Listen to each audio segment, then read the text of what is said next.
सभी विद्यार्थियों का पुनः आपके अपने इस YouTube चैनल पर बहुत बहुत स्वागत है। प्यारे बच्चों, आज हम रैपिड फायर की तरह छंद के टॉपिक कक्षा 12 हिंदी साहित्य के RBSE बोर्ड 2022 के उस पैटर्न पर पढ़ने वाले हैं।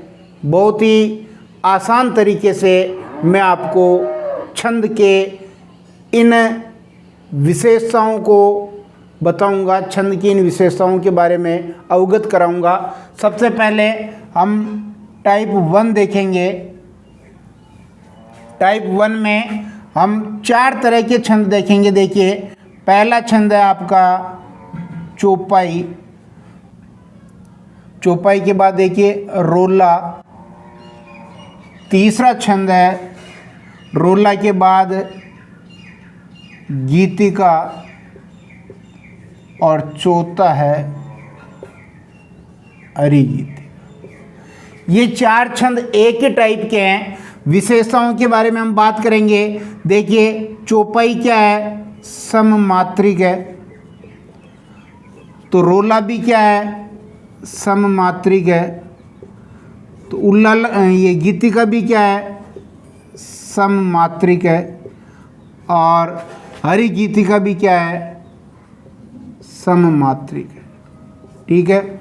मात्रिक छंद के हमने 3 प्रकार पढ़े थे, सममात्रिक, अर्ध सममात्रिक और विषम मात्रिक। तो ये सब सममात्रिक छंद है। अर्थात चरण कितने होंगे? 4 चरण। इसमें भी 4 चरण, इसमें भी 4 चरण, इसमें भी 4 चरण। ठीक है। अब बात करें मात्राओं की, तो 16 मात्रा चौपाई में होगी, 24 मात्रा रोला में होगी और गीतिका में होगी आपके 26 मात्रा और हरिगीतिका में होगी 28 मात्रा। ठीक है। अगर चौपाई में 16 मात्रा होगी, रोला में देखिए 24 मात्रा होगी, तो 11-13 पर यति, 11-13 पर यति। गीतिका में 26 मात्रा होगी तो 14-12 पर यति। और हरिगीतिका में 28 मात्रा होगी तो 16-12 पर यति। अब ध्यान दीजिए, यहाँ 14 मात्रा है, यहाँ 16 मात्रा है। इसका मतलब गीतिका छंद के प्रारंभ में 2 मात्रा प्लस कर दें तो हरिगीतिका छंद बन जाता है। कितनी मात्रा प्लस कर दें? 2 मात्रा।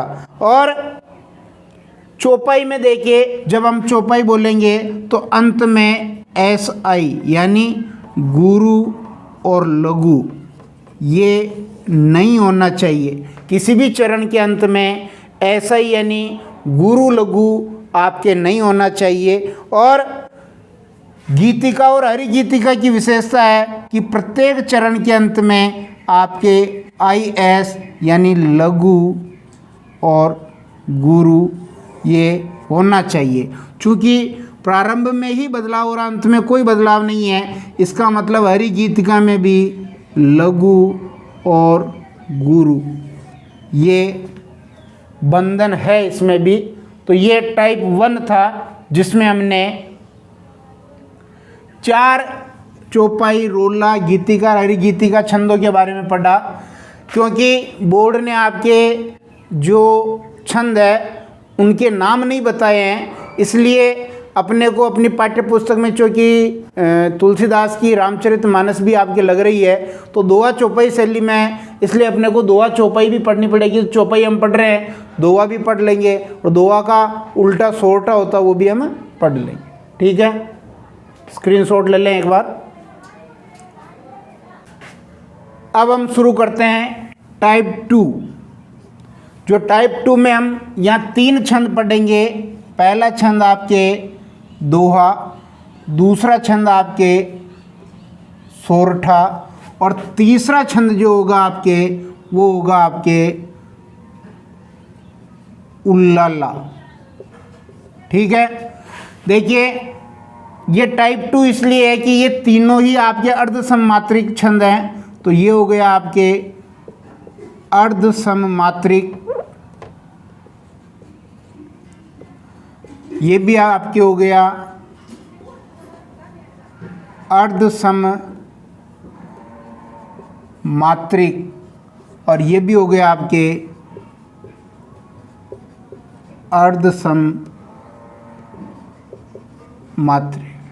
ठीक है, यानी अर्ध सम मात्रिक, अर्ध सम मात्रिक और अर्ध सम मात्रिक ये तीनों छंद एक ही कैटेगरी के हैं। चरणों की बात करेंगे तो दोहा में भी 4 चरण, सोरठा में भी 4 चरण और उल्लाला में भी 4 चरण।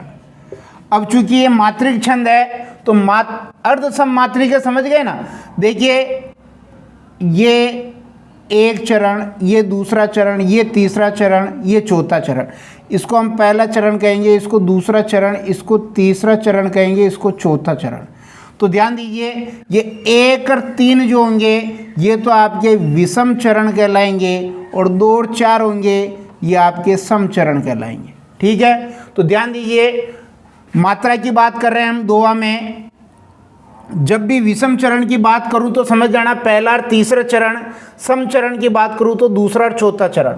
तो दोहा में हम बात करेंगे कि विषम चरण में कितनी मात्रा होती है? 13 मात्रा, और सम चरण में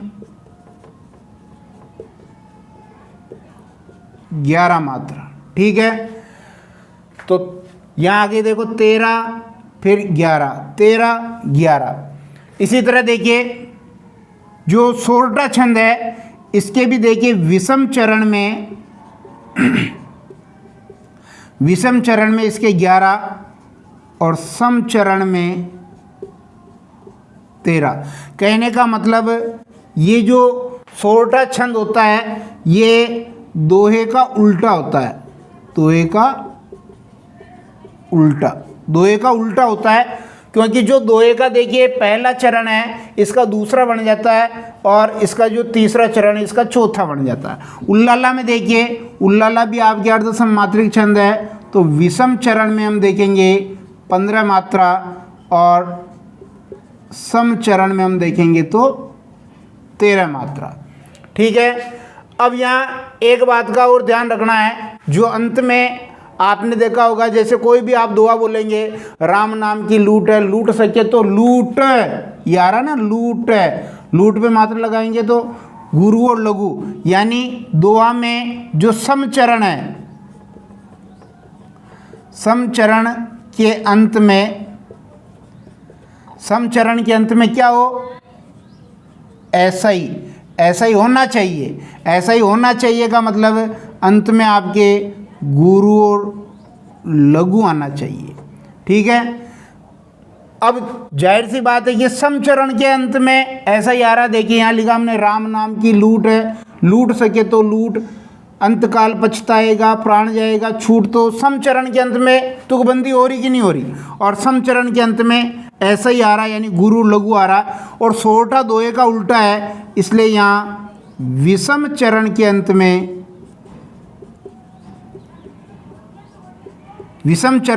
में ऐसा ही, यानी गुरु और लघु ये मात्रा होनी चाहिए। तो ये टाइप 2 में हमने 3 छंद पढ़ लिए, दोहा, सोरठा और उल्लाला। आप इसका एक स्क्रीनशॉट ले लें। 2 प्रकार के 2 टाइप हमने छंद के पढ़ लिए। अब हम टाइप नंबर 3 की बात करेंगे। इसमें हम 2 छंद पढ़ेंगे। पहला छंद है आपका छप्पय और दूसरा छंद है कुंडलियाँ। ठीक है, छप्पय और कुंडलियाँ। तो ध्यान दीजिए ये पहली विशेषता है तो विषम मात्रिक है ये, और टाइप 3 में हम दोनों को रखा तो ये भी क्या है आपका विषम मात्रिक। दोनों विषम मात्रिक हो गए। उसके बाद हम बात करेंगे चरण की। तो इसमें 6 चरण है, क्योंकि ये खुद कह रहा है 6 पय, तो छप्पय यानी 6 पैर 6 चरण। और कुंडलियाँ में भी होते हैं आपके 6 चरण। ठीक है, अब हम बात करेंगे तो एक ट्रिक मैंने आपको इसकी बता रखी थी, छप रोऊं, यानी 2 छंदों से मिलके बनता है ये। पहला छंद रोला, दूसरा छंद उल्लाला। तो रोला के 4 चरण हो गए, उल्लाला के 2 चरण हो गए। ठीक है, 4 चरण में रोला में देखिए, अब रोला के जो प्रत्येक चरण में 24 मात्रा होती है, यानी 24 मात्रा होगी और 11-13 पर यति, 24 मात्रा होगी और 11-13 पर यति। उल्लाला में देखेंगे 2 चरण होंगे और मात्रा कुल कितनी होगी, 28 मात्रा होगी और 15-13 पर यति। कहने का मतलब ये है कि पूरा उल्लाला काम आएगा, लेकिन यहाँ 2 चरण का एक पंक्ति मानी जाएगी, इसलिए बाकी तो हमने इसको विषम मात्रिक छंद माना था, तो यहाँ अपन 2 चरणों की एक लाइन मानेंगे, यानी उल्लाला के 2 चरण, छप्पे का 1 चरण कहलाएगा, इसलिए 28 मात्रा होगी और 15-13 पर यति होगी। ठीक है, कुंडलिया में देखो 6 चरण हो रहे हैं। इसकी अगर हम ट्रिक की बात करें तो सांप मारता ना कुंडली, कुंडली मारना दोहरो काम, दोहरो को मतलब कठिन, दोहरो काम को मतलब कठिन काम, तो कुंडली मारना दोहरो काम। तो ध्यान दीजिए, 2 से हो गया आपके दोहा और रो से हो गया रोला। अब दोहा के कितने चरण हो गए, दोहा के हो गए आपके 2 चरण और रोला के 4 चरण। दोहा के कितने, 2 चरण, रोला के 4 चरण। अब दोहा में आपको पता है कि दोहा में जो इसका 2 चरण, कुंडली का 1 चरण माना जाएगा, इसका मतलब 13-11 पर यति और 24 मात्रा, 13-11 पर यति और 24 मात्रा। रोला में हम देखेंगे जो 4 चरण आ रहे हैं, ये यहाँ का ये वाला रोला वाला वापस पूरा यहाँ रिपीट हो जाएगा, पूरा का पूरा रोला से रोला वहाँ रिपीट हो जाएगा। और ये टाइप 3 के जो है विषम मात्रिक छंद है, और इस ट्रिक के द्वारा अगर आप याद करेंगे तो कभी गलत नहीं होगा। कुंडली सांप मारता है तो सांप का जो मुंह और पूंछ होता है वो एक ही जगह आ जाता है। जब सांप कुंडली मारता है तो उसका मुंह और उसकी पूंछ ये दोनों एक ही जगह आ जाती है, इसलिए यहाँ पर प्रारंभ जिस शब्द से होगा अंत भी उसी शब्द से होगा, प्रारंभ और अंत समान शब्द से होगा, प्रारंभ और अंत समान शब्द से होगा। टाइप 4 की हम बात कर लेते हैं। टाइप 4 में हम क्या लेंगे, टाइप 4 में हम वर्णिक छंद लेंगे, सारे वर्णिक छंद ले लेंगे। जैसे पहला हो रहा आपके द्रुत विलंबित, पहला द्रुत विलंबित, दूसरा हो रहा आपके वंशस्थ, तीसरा हो रहा आपके सवैया और चौथा है कवित। ये चारों छंद हम टाइप 4 में ले लेंगे, क्योंकि ये चारों ही वर्णिक है लेकिन अलग अलग है। देखिए ये है आपका समवर्णिक, वर्ण गिने जाएंगे और चारों चरणों में सम यानी समान वर्ण होंगे। और वंशज भी है आपका समवर्णिक, इसमें भी वर्ण गिने जाएंगे और चारों वर्णों में समान शब्द होंगे। और यह है वर्णिक दंडक छंद, वर्णिक दंडक छंद। और कवित भी है आपका वर्णिक दंडक छंद। ठीक है, अब ध्यान दीजिए, ये भी आपका गणबद्ध है, यानी वर्ण गिनेंगे, वर्णों के साथ साथ गण का पालन करना पड़ेगा, इसलिए गणबद्ध है। वंशस्थ में भी अपने को गण का पालन करना पड़ेगा, इसलिए ये भी गणबद्ध छंद है। सवैया में भी अपने को गण का पालन करना पड़ता है, गणबद्ध छंद है। लेकिन कवित गणबद्ध छंद नहीं है, इसमें किसी भी गण का पालन नहीं करना पड़ता है। वर्णों की बात करेंगे, 12 वर्ण हो गए, इसमें 12 वर्ण हो गए। सवैया की बात करेंगे, 22 से 26 वर्ण हो गए। और कवित की बात करेंगे, 31 से 33 वर्ण हो गए। ठीक है, फिर आगे बात करेंगे। अभी हमने बात की कि गणबद्ध है, तो गणबद्ध इसका एक सूत्र है वो याद रखेंगे, द्रुत विलंबित नभो बरो, द्रुत विलंबित नभो बरो। वंशस्थ का इसकी भी एक लक्षण है, सूत्र है वो याद करेंगे, जतो जरो। ठीक है, तो यहाँ से अपन इसके गण पहचान सकते हैं। न से हो गया नगण, ब से हो गया बगण, ब से वापस हो गया बगण, और र से हो गया रगण। अरे भाई हमने पढ़ा था कि गण में जो गण होता है वो 3 वर्णों का समूह होता है। तो 3 वर्ण इसके 3 3 6 3 9 3 12, 12 वर्ण हुए कि नहीं हुए। इसी तरह वंशस्थ में अगर हम देखेंगे गण व्यवस्था, तो जगण, फिर तगण, फिर जगण और रगण। ठीक है, तो द्रुत विलंबित और वंशस्थ को हम इस गण से पहचानेंगे। पहले तो वर्ण गिनने पड़ते हैं, फिर ये पहचानना पड़ता है। सवैया का थोड़ा सा मामला टेढ़ा है, क्योंकि सवैया के बहुत सारे प्रकार हैं, इसलिए मैं आपको यहाँ लिख देता हूँ ताकि अपना समय बचेगा। देखिए यहाँ मैंने सवैया के प्रकार लिख दिए हैं, मान लो ये पूछ ले तो भी बता देना।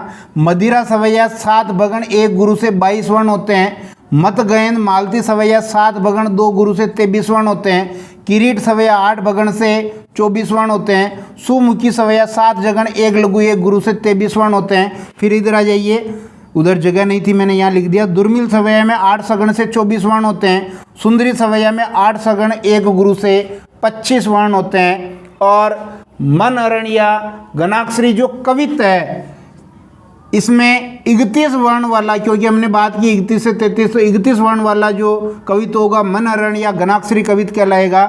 या तो 8 8 8 7 पर यति होगी, या फिर 16 15 पर यति होगी। इसी तरह जो गणाक्षरी कवित्त है उसके भी 2 भेद हैं, रूप गणाक्षरी, देव गणाक्षरी। उसमें 32 वर्ण और 33 वर्ण भी उसमें प्रयुक्त होते हैं। इसका एक स्क्रीनशॉट ले लें और इसी अनुसार आप तैयारी करें। वीडियो अगर पसंद आया तो लाइक शेयर जरूर करें। धन्यवाद।